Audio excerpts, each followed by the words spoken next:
tamborileando sobre los árboles y goteando desde las hojas encima de ellas. No es nada, susurró, abrazando con fuerza a Ofelia. No te preocupes, vamos. Pero el juego había terminado. Al darse la vuelta, con la sombrilla en el aire, Mercedes vio el rostro de Vidal. Garcés estaba detrás de él, y al menos 20 soldados más. ¿Cómo es que no los había escuchado? La noche está siempre del lado del cazador. Mercedes, Vidal convirtió su nombre en una pesada soga alrededor de su cuello.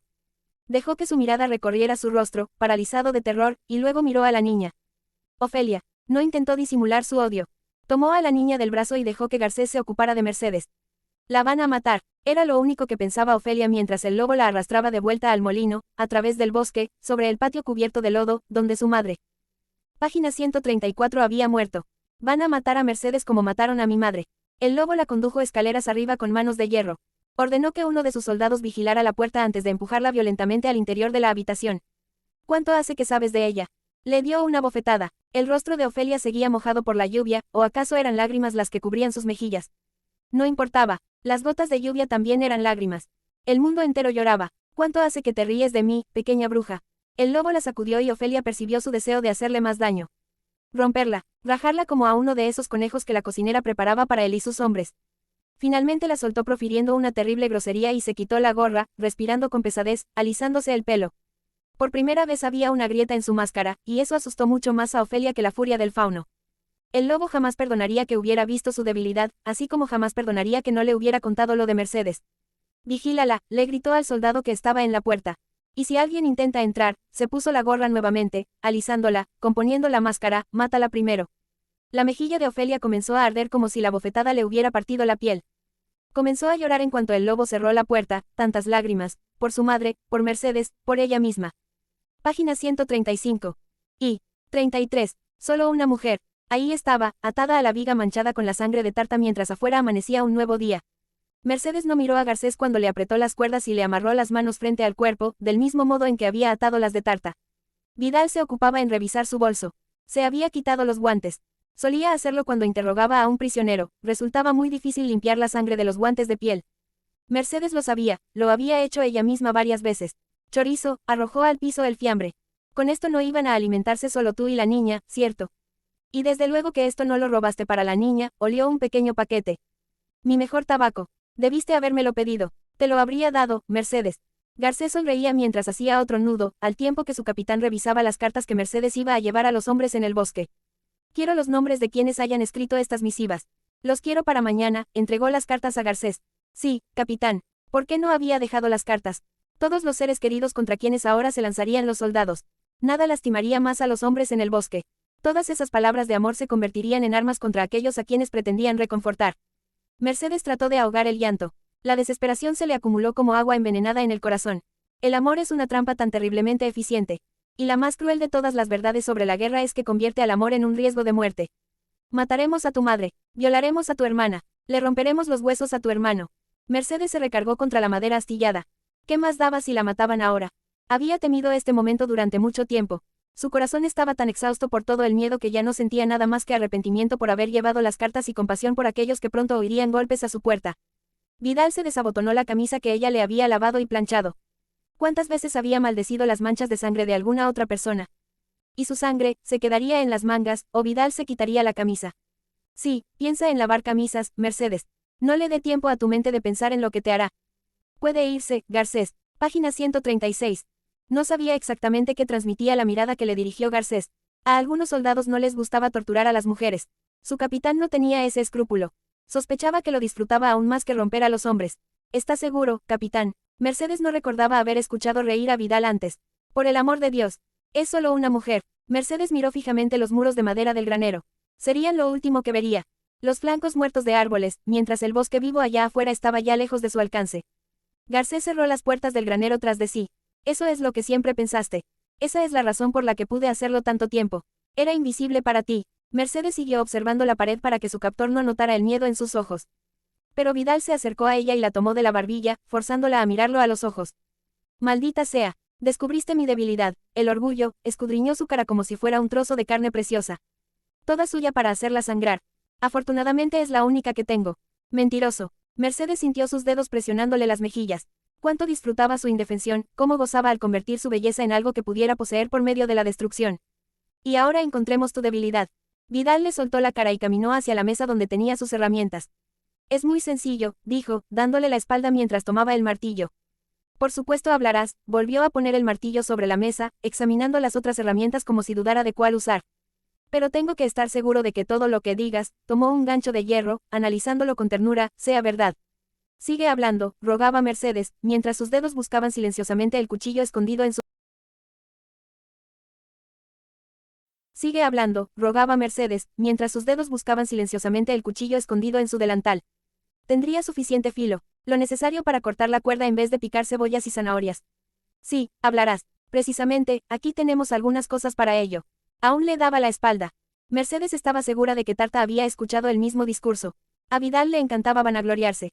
Después de todo, un capitán desterrado a un molino olvidado en medio de un bosque gallego no tenía mucho que presumir más allá de su crueldad.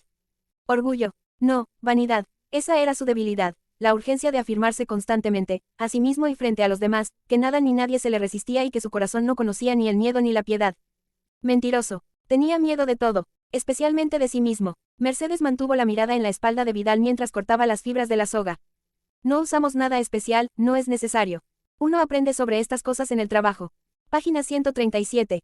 Oh, sí, le encantaba el sonido de su propia voz. Le enorgullecía el hecho de que podía guardar la calma incluso cuando su corazón latía a toda velocidad, de ira o emoción. Mercedes estaba segura de que latía más rápido ante la posibilidad de que él usara ese martillo en un rostro que miraba tan a menudo, sobre las manos que Vidal tocaba tan casualmente cuando ella se acercaba.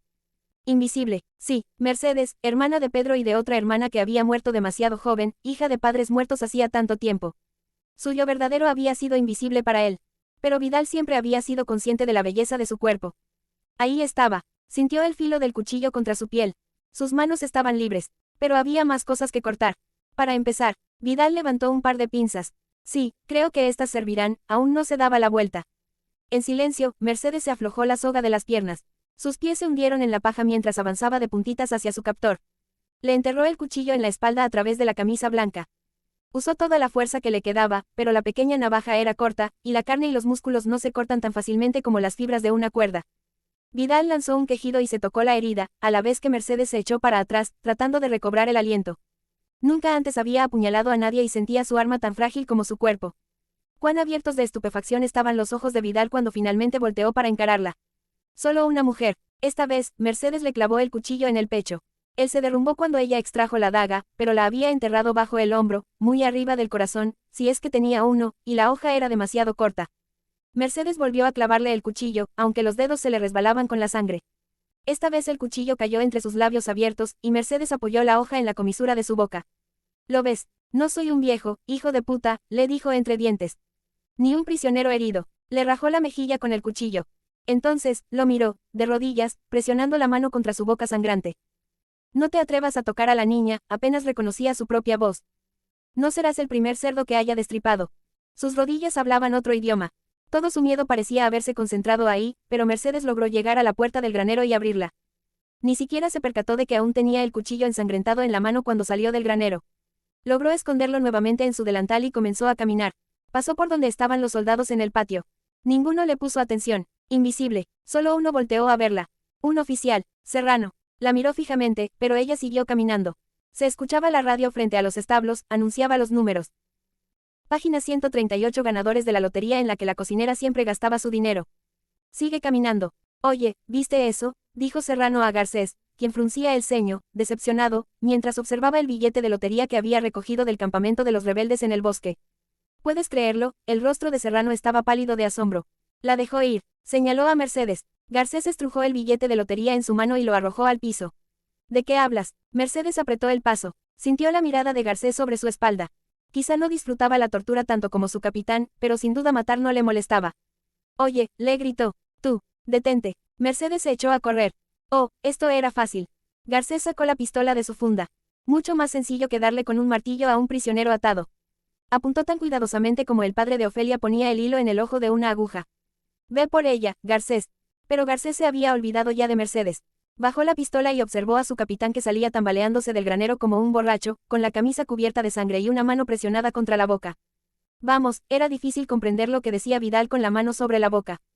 Tráiganmela. Garcés no se movió, solo observaba la sangre que escurría entre los dedos de Vidal. Capitán, ¿qué? Tráiganmela, maldita sea. Esta vez retiró la mano.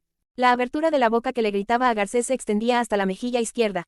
No era fácil apartar la mirada de esa enorme mueca sangrienta, pero Garcés finalmente logró hacerlo. A los caballos, gritó a sus soldados. Mercedes apenas había llegado a los árboles cuando escuchó la orden de Garcés. ¿Por qué no lo mataste cuando tuviste la oportunidad?, se preguntó al voltear a ver a Vidal. Si su cuchillo hubiera sido mejor, lo habría hecho. Sí, lo habría hecho. Avanzó trastabillando entre los helechos mojados, cuyas frondas le rozaban la piel y la ropa. Mercedes no había corrido así desde que era niña, y en aquel entonces lo había hecho por puro placer. Placer. ¿Cómo se sentía eso? No lo recordaba. Pronto tuvo que apoyarse en un árbol para recuperar el aliento, pese a que escuchó los bufidos de los caballos detrás de ella, sus cascos pisoteando los helechos. Página 139. Sus jinetes gritando. Tantos hombres cada vez más cerca, mientras ella seguía tropezando contra rocas y helechos. Un claro se abrió entre los árboles. Pinos muy altos formaban un amplio círculo como si se hubieran reunido ahí para verla morir. Los soldados rodearon a Mercedes con sus caballos cuando ella apenas iba a la mitad del claro. Su cabello estaba suelto y se sintió tan pequeña y vulnerable como una niña. Garcés le sonrió y la miró con una mezcla de burla y admiración. Todas las mujeres eran presas para ellos. Mírala, decían los ojos de Garcés. Demasiado bella para ser una criada. Tranquilizó a su caballo, acariciándole el cuello como si fuera el de ella. Se tomó su tiempo para desmontar. Lo disfrutaba. La diversión apenas comenzaba. Dijo, caminando hacia ella, levantando las manos como si calmara a un bebé. Mercedes siempre pensó que Garcés era menos cruel que Vidal, pero, ¿eso qué importaba ahora?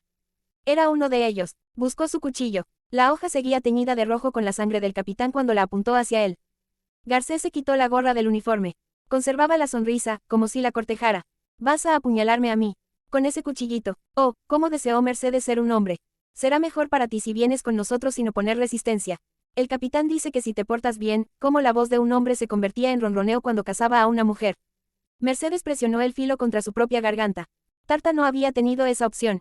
Pobre Tarta. No seas tonta, cariño. Garcés dio un paso hacia ella. Mercedes presionó el cuchillo tan firmemente contra su garganta que el filo pinchó su piel. Garcés siguió caminando. Si alguien va a matarte, ronroneó, entonces seré yo. Seguía sonriéndole cuando murió. La bala le dio en la espalda. Los otros trataron de escapar, pero cayeron uno a uno. Mercedes seguía presionando el cuchillo contra su garganta. Sus oídos estaban ensordecidos por los disparos y los gritos cuando finalmente bajó la guardia. A su alrededor, los caballos asustados resbalaban en la hierba, tirando a los jinetes a sus pies, y el claro estaba cubierto de cuerpos de hombres moribundos. Mercedes no sabía si algunos soldados lograron escapar. De ser así, no habrían sido muchos. Solo vio a algunos caballos galopando hacia el bosque, salvajes y libres por primera vez en su vida. Y ahí estaba Pedro. Cuando su hermano caminó hacia ella, seguido por sus hombres, parecía como si hubieran salido de un sueño bueno, para variar. La abrazó y Mercedes se echó a llorar, apretándolo fuerte, sollozando en su hombro.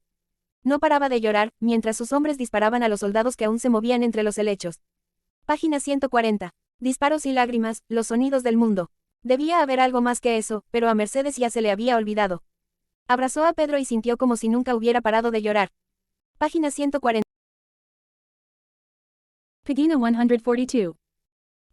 Una vez vivió en La Coruña un joven sastre llamado Mateo Ilodoro, quien estaba felizmente casado con Carmen Cardoso, la mujer que amaba desde su juventud. Se sintió el hombre más afortunado del mundo cuando nació su hija, a quien amaba tanto como a su esposa. La llamaron Ofelia. Mateo confeccionaba toda su ropa y cosía también vestidos para sus muñecas, copiando los atuendos que vestían las princesas en los cuentos de hadas que leía su hija. Mateo Ilodoro era sin duda un hombre muy dichoso. Pero la noche del cumpleaños de Ofelia, su mano arrojó la sombra de una calavera sobre el lino verde que cortaba para hacerle un vestido nuevo. Ilodoro se apartó rápidamente de su mesa de trabajo para encontrarse con la muerte, que estaba de pie detrás de él. Su rostro era tan blanco como su vestido. Mateo, dijo,